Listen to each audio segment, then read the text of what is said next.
네, 시장의 큰 그림, 네, 퍼즐이 어떻게 맞춰지고 있는 과정일까요? 저희 최태규 전문가와 함께 네, 시장을 조금 더 깊이 네, 들여다보도록 하겠습니다. 전문가님 어서 오세요. 네, 반갑습니다. 네, 반갑습니다. 지수는 보합권에서 오락가락하고 종목들은 열릴 중입니다. 오늘 바쁘더라고요. 종목들 꽤나 빠르게 네, 수단매가 조금 나타나고 있는데요. 일단 큰 틀에서 먼저 보겠습니다. 미증시가 3대 지수가 다 최고치가 나와가지고 연말리가 굉장히 뜨거운데요. 부양책 때문일까요? 미증시? 네. 네, 일단 뭐 부양책 그 별거 아닌데 결국 부양책 가지고 계속 시장이 상승 쪽으로 방향을 잡고 가고 있습니다. 자, 일단 지금 시장 제가 그런 말을 했어요. 12월 1일 날 크게 변동성 없으면 12월 달 장세는 좋게 흘러갈 거다라고 말씀드렸는데 굉장히 좋은 모습 보여주고 있습니다. 시장에서는 모두가 지금 떨어지기를 원하는데 시장이 절대 안 떨어지고 있는데 제가 한번 처음 큰 그림에서 이제 어디 연말 됐으니까 큰 그림에서 한번 시장을 좀 한번 봤습니다. 3월 달에 코로나로 인해서 시장이 엄청나게 하락했는데 과연 그러한 하락이 지금의 코로나로 봤을 때 그렇게까지 하락할 수 있는 부분인가라고 했을 때 조금 의아한 부분이 있습니다. 미증시 차트 뭐랄까 11년 동안 상승, 2009년도 저점 만들어 놓고 어찌 보면 올 3월 달까지 11년 동안 상승하면서 시장에서 그런 얘기를 많이 합니다. 10년 주기 폭락장에 의해서 한번 하락이 나올 거야. 이러한 부분에 있어서 아마 큰 손들은 그래 한번 조정을 좀 준비해야 되는데 그게 어찌 보면 이 코로나라는 이 재료를 가지고서 시장을 하락시켰고 11년 동안 하락한 것 다우 같은 경우 차트 보시면 50%를 두 달 동안에 내려버렸습니다. 엄청나게 하락을 준 거죠. 11년 상승한 걸 딱 두 달 만에 반토막을 내버렸으니까. 그래놓고 지금 다시 강한 상승을 보여주는데 결국 이것은 큰 손들의 장난이 아닌가 저는 이렇게 보고 있어요. 이 차트 흐름 보더라도 엄청나게 하락했다가 지금 급반등 나오고 있는데 그럼 이 급반등 속에서는 결국 수급 주체들이 이렇게 올리는 거지 다른 어떤 누군가가 이렇게 올릴 수 있는 부분은 아니거든요. 그러면 이제 그들은 과연 어느 시점에서 배가 이제 찰 대로 찰까 그러한 부분을 고민해야 되는데 지금 일단 12월 달은 아직은 더 채워져 가야 된다는 게 시장 분위기인 것 같아요. 지금 보면 유가 비롯해 가지고 뭐 안 올라가는 게 없죠. 다 올라갑니다. 그냥 달러만 지금 내려가요. 달러 인덱스가 지금 90달러를 하회할 정도로 좀 약달러가 계속 이어지는데 이 달러 약조는 제가 이야기했듯이 지속적으로 좀 이어질 가능성이 있다. 좀 이렇게 좀 보여지네요. 알겠습니다. 그런 부분을 얘기를 해주셨는데 지금 말씀하신 대로 주요 자산 가격들이 다 올라가고 있는 상황이잖아요. 근데 그거를 정확하게 인과관계를 따져라 하면 그게 또 성립이 정확하게 되진 않아서 거기에 대한 의문표가 계속해서 따라붙는 게 아니겠습니까? 근본적인 힘은 지금 돈이라고 봐야 될까? 그러면 유동성 때문에. 네, 맞습니다. 자, 지금 유가 같은 경우도 유가 차트 한번 보시면은 잘 한번 제가 볼게요. 네. 계속 올라오고 있더라고요. 그죠? 50달러 선이 이제 눈앞에 네, 다가왔습니다. 네, 네. 우리 원유 보시면은 지금 거의 48달러 36센트까지 WTI 기준으로 올라갔는데 지금 주봉 보면은 지금 7주째 지금 상승을 하고 있습니다. 그러면 진짜 시장에서 말하는 그 뭐랄까 자동차도 많이 돌아다니고 비행기도 예전처럼 많이 돌아다니고 선박도 이전처럼 많이 돌아다니냐라고 했을 때 그렇지는 않거든요. 결국 지금은 돈에 의해서 올리는 거다라고 보시면 될 것 같아요. 일단 돈 가격 같은 경우도 엄청나게 지금 가파르게 올라가고 있고 모든 원자재가 다 올라. 지난번에 한번 말씀드렸죠. 이제 돈이 갈 데가 없으니까 이제 골동품까지 돈이 들어갑니다. 이러한 상황 속에서 부동산이 안 올라갈 일이 없고 주식시장이 안 올라갈 이유가 없습니다. 그래서 지금 시장에 있어서는 완전히 이 유동성에 의해서 어지간한 악재는 악재로 보지도 않아요. 솔직히 오늘 미증시 같은 경우 사상 신고가를 쳤는데 과연 딸랑 이유가 그거 하나죠. 부양책 기대감. 과연 이 부양책이 우리가 이전에 말한 2조 달러 그거냐? 아니에요. 그냥 9천억 달러 가장 필요한 부분만 나오는 부양책인데도 시장에서는 지금 고용지표라든가 이런 게 다 안 좋음에도 불구하고 다 무시하고 그냥 부양책 우리 될 거야. 이거 하나만 믿고 그냥 시장이 배팅이 위로 나오고 있기 때문에 일단은 뭐 시장이 그렇게 가겠다면 그냥 거기서 같이 우리도 나아가야 됩니다. 계속 뒤로 머물러 있으면은 남들 다 보는데 왜 나는 돈을 못 벌고 있지? 라는 생각이 자꾸 이제 나한테 이제는 그 뭐랄까 자책감을 주게 되는데 네. 일단 우리 주식 투자하시는 분은 죽든 살든 이 주식 시장 안에서 해야 됩니다. 단 문제가 생겼을 때 남들이 팔다리 부러질 때 나는 손톱 조금 다칠 수 있게끔 위험 관리하면서 시장에 남아 있어야 될 것 같습니다. 네, 또 바이든 팀이 워낙에 또 옐런 의장이라든가 전 의장이라든가 경제팀이 또 워낙에 유동성 공급자들로 많이 꾸려져 있는 상황이잖아요. 당분간은 저희가 유동성이 어떤 축소되거나 이런 사인은 전혀 시장에서 읽을 필요거나 미리 준비할 필요는 없다. 이렇게 좀 보면 되겠습니까? 지금은 아닌가요? 전혀. 네. 연준 같은 경우도 지금 크게 틀이 변하지 않은 2020년도 회의를 마쳤죠. 결국 연준 입장에서 지금 시장을 엉클어뜨릴 수가 없어요. 워낙 코로나로 인한 문제가 미국에서 엄청나게 지금 폭발적으로 늘어나고 있습니다. 유럽, 스웨덴 같은 경우도 국왕이 뭐라 그랬나요? 코로나 집단 면역 실패했다, 미안하다 이런 식으로 스웨덴 국왕까지도 이야기할 정도로 지금 코로나는 3월 달에 비해 엄청나게 문제가 불거지고 있음에도 불구하고 시장이 이렇게 상승하는 거는 이 유동성밖에 없고 연준의 변화는 제가 봤을 때 결국 코로나로 인해서 일정 부분 백신이든가 치료제가 깨끗해라고 하면은 시장은 거기서 이제 방향을 잡을 거예요. 모든 게 클리어 됐다면 거기서 진짜 경제 잘 나와?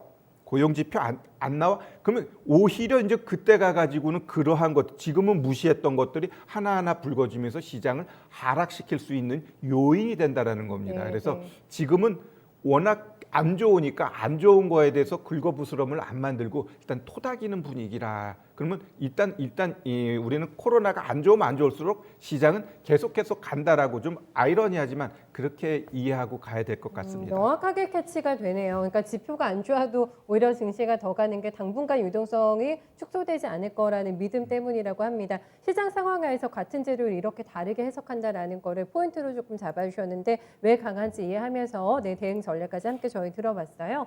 다음은 반도체 어떤 빅사이클에 거는 기대감이 상당합니다. 사실 내년에 3천 시대의 개막을 끌고 가는 거는 반도체 빅사이클이라는 거는 아무도 이견을 달 수가 없을 것 같아요. 저희가 그거를 계속해서 수치화돼서 재료들을 확인하고 있잖아요. 디램 가격의 현물가 반등도 마찬가지인 것 같아요. 네. 일단 그 수치로서 내년도 디램이라든 반도체 가격 올라간다라는 부분을 지금 짜맞추기 하고 있다라고 좀 보고 있어요. 이러한 것들은 예상이지 내년에 가가지고 실질적으로 나타날 수 있느냐 그건 아무도 알 수 없는 부분이거든요. 따라서 그러한 부분은 그냥 예측으로서 간다 이렇게 보는데 자 우리 한번 삼성전자가 11월 달 들어가지고 누가 그렇게 끌어올렸죠?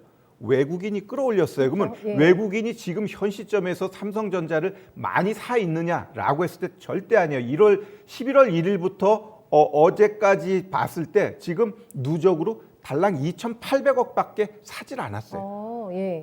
2,800억은 그냥 하루에도 매도 나올 수 있는 물량이에요. 그러니까 외국인들은 삼성전자에서 그동안 샀던 걸 다 팔아버린 거예요.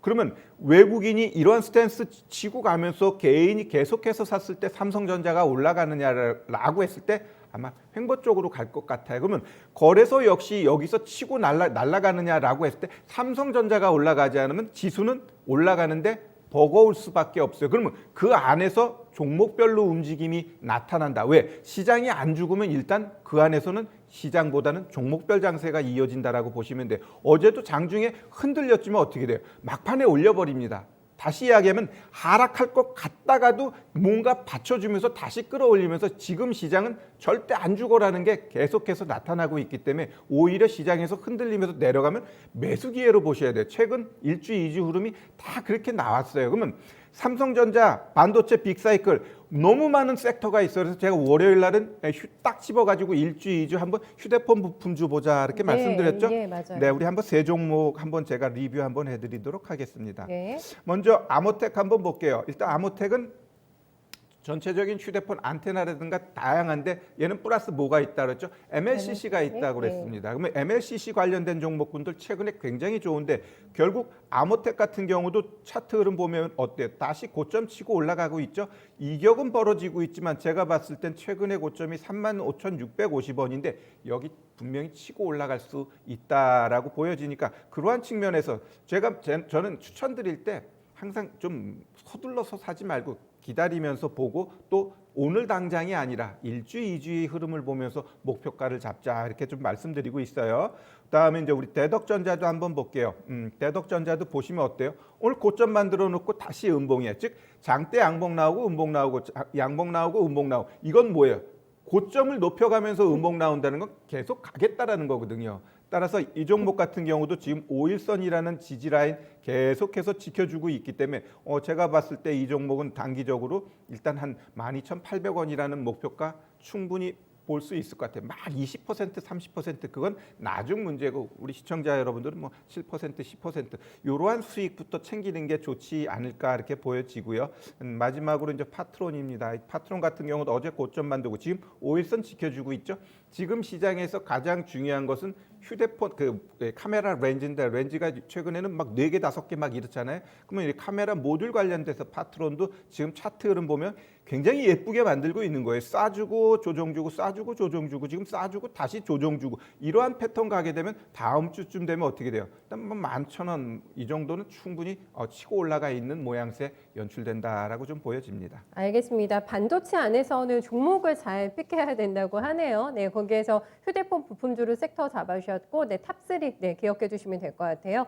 다음에 오늘의 어제의 또 주인공은 한국전력 네, 얘기를 조금 해보고 싶은데 그동안 못 갔던 시세를 며칠 만에 담화를 하고 있는 상황이라서 급한 감은 조금 있는데 완전히 다르게 봐야 됩니까? 한국전력 이제는요? 일단 한국전력 같은 경우 PBR이 0.25배예요. 완전히 저평가되어 있고 가치주로서 충분히 매수해서 투자할 수 있는 종목이면은 제가 봤을 때 틀림이 없다라고 보여지는데 자 우리 한국전력 보기 위해서는 제가 한국가스공사라는 차트를 하나 보여드릴게요. 이 종목도 10월 달에 엄청나게 올라가 놓고 2달이라는 기간 조정을 보냈습니다. 즉 이 한국전력도 지금 이렇게 강하게 올라가면 분명히 이 한국가스공사 같은 이러한 모양새를 보여줄 거예요. 그러면 굳이 지금 쫓아가지 말고 20, 60 이 중간 가격대에 오면은 거기서 그냥 분할 매수하게 되면 어때요? 한국가스공사도 다시 2달이라는 시간 지나니까 이전 고점 치고 가려고 모양새 잡았죠? 이런 식으로 가게 돼 있습니다. 그러면 한국전력도 지금 마찬가지예요. 지금 쫓아가기 굉장히 부담스러워요.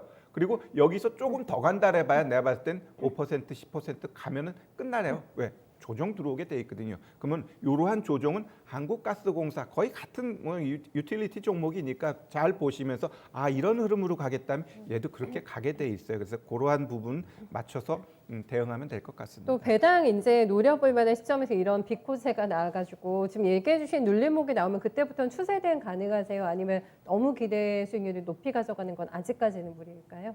결국 이러한 종목은 네. 분명히 투자 종목입니다. 근데 제가 가장 우려하는 것은 과연 이번에 상승세 이후 조정은 반드시 나오는데 그게 어느 시점에 어느 정도의 강도에 따라서 달라질 것 같아요. 만약에 강도가 심하면 이런 종목 더 쉽게 저점에서 살 기회가 나오고요.